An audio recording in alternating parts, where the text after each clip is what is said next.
Hey everyone, welcome back to the shop. It seems like just this morning that I uploaded the video of the Dakota digital gauges. That's because it was just this morning that I uploaded. Oh, I got a line across my head.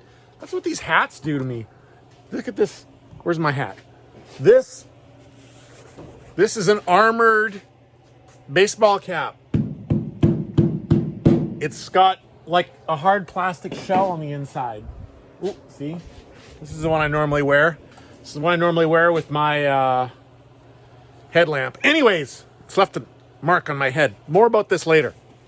Anyways, okay. Some more stuff came in. So let me flip this camera around and show you. It's a Wilwood box. Why would I have a Wilwood box? I already have big 6-piston calipers there, and I got big 4-piston calipers in the back. What on earth do I need a Wilwood box for? Well, let me show you. GoPro cam. Okay, let's open this up.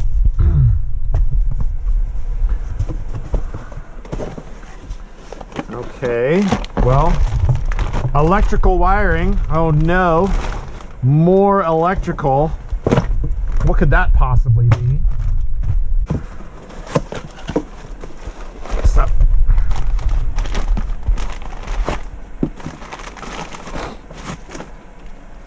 Well, how's this for a weird looking caliper? I'm putting electric brakes on the Camaro, everybody. Yes, these are electric parking brakes. So these are parking brake calipers made by Wilwood. Look at that. Isn't that the most adorable little caliper? And this is an electric motor that you send power to it and it bzzz, and it pushes the pad over and it locks your brakes, and then it just locks it there. Even if you lose electricity, it'll still lock it in place. And then you flip the switch the other way and brrr, it goes, it loosens it up and releases the brakes.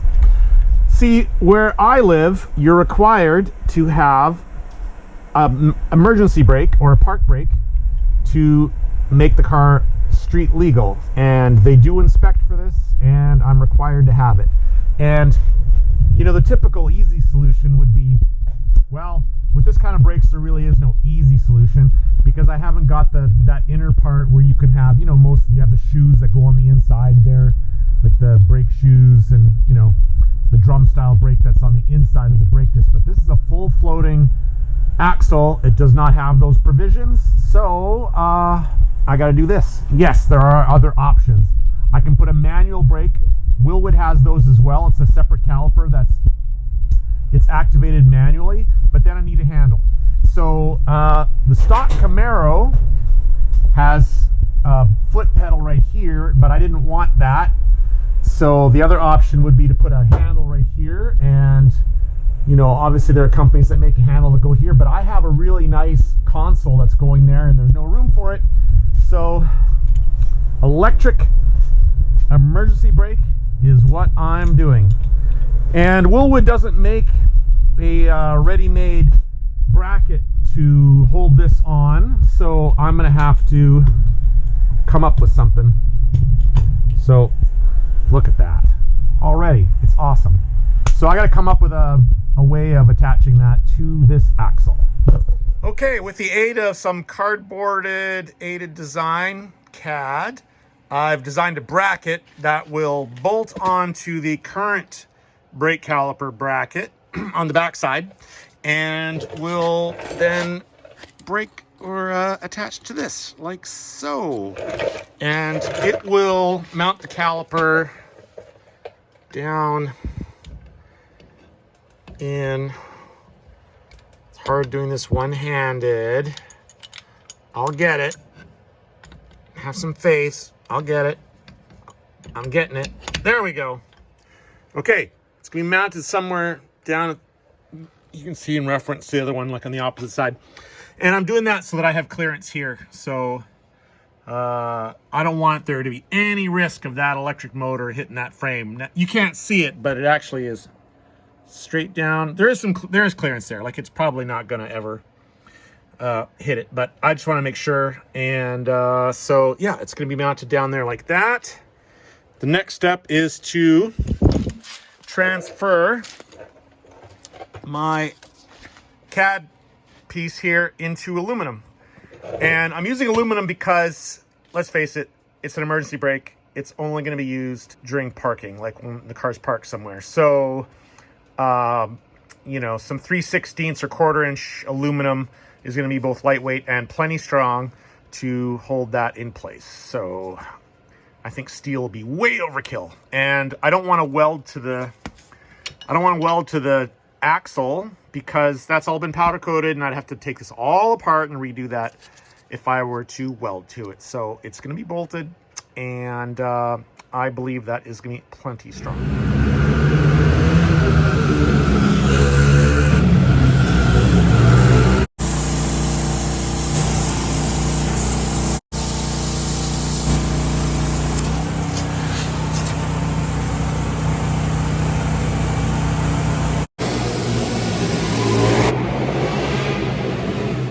All right, here's my caliper bolted to the bracket that I made, and it looks like it's gonna work. Goes in there like so. And yep, so I just gotta drill the holes.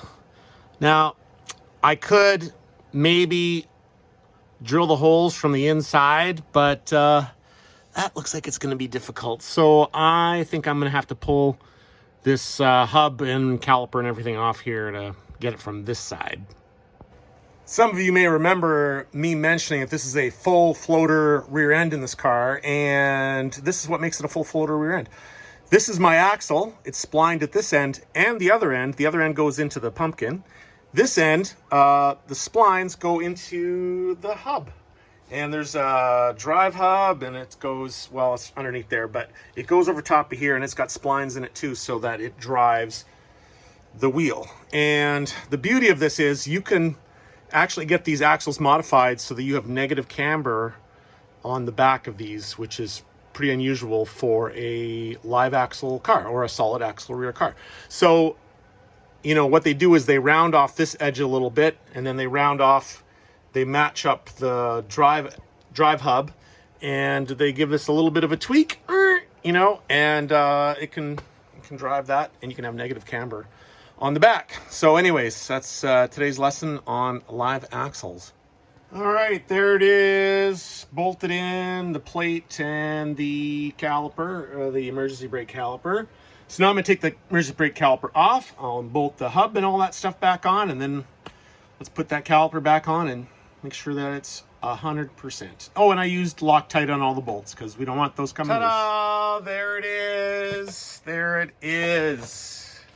That looks really good. So I think that's going to be all right.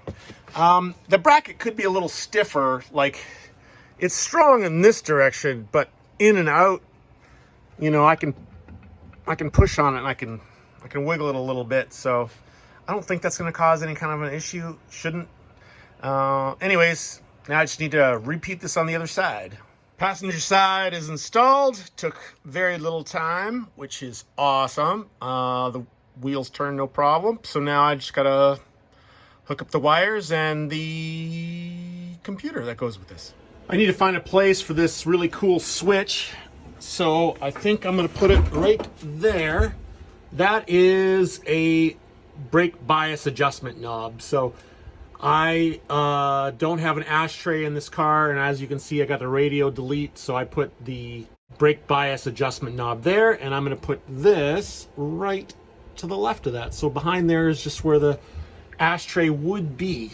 So I think that's going to be easily accessible, and I should be able to wire this into the Dakota digital gauges and show that I have the brake on when the e-brake is on, so nobody tries driving away with the brake still on. All right, so there's my switch in the dash right beside the knob.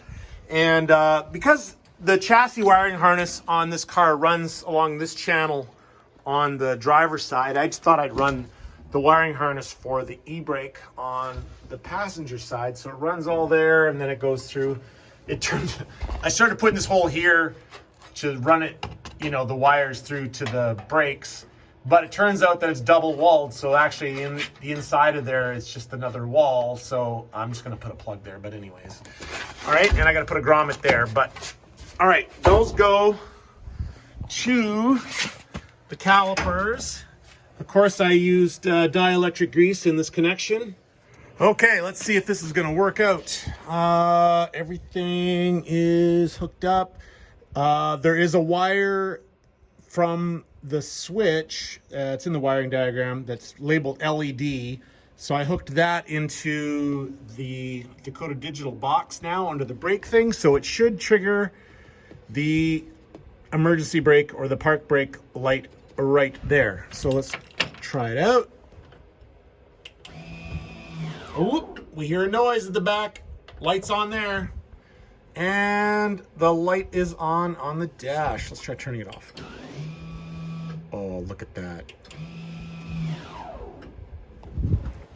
Oh, that is sweet.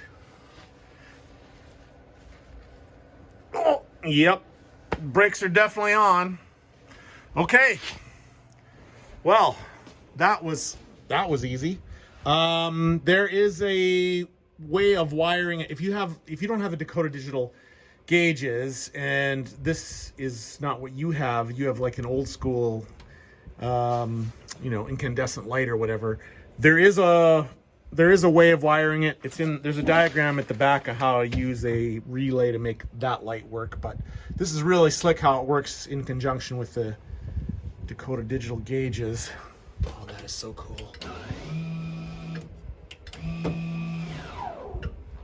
Can you hear that? I'm not sure you can hear that. Well, it looks like that's one more job wrapped up on the 67 Camaro, and which means that was actually the last item that I needed to get this thing safetied and be street legal. I mean, obviously I don't have a windshield in it yet, but other than that, look, I even have a working windshield washer that's now working. I've plumbed it all. It's all wired up. That works too. I got little squirters. Let me show you my little squirters.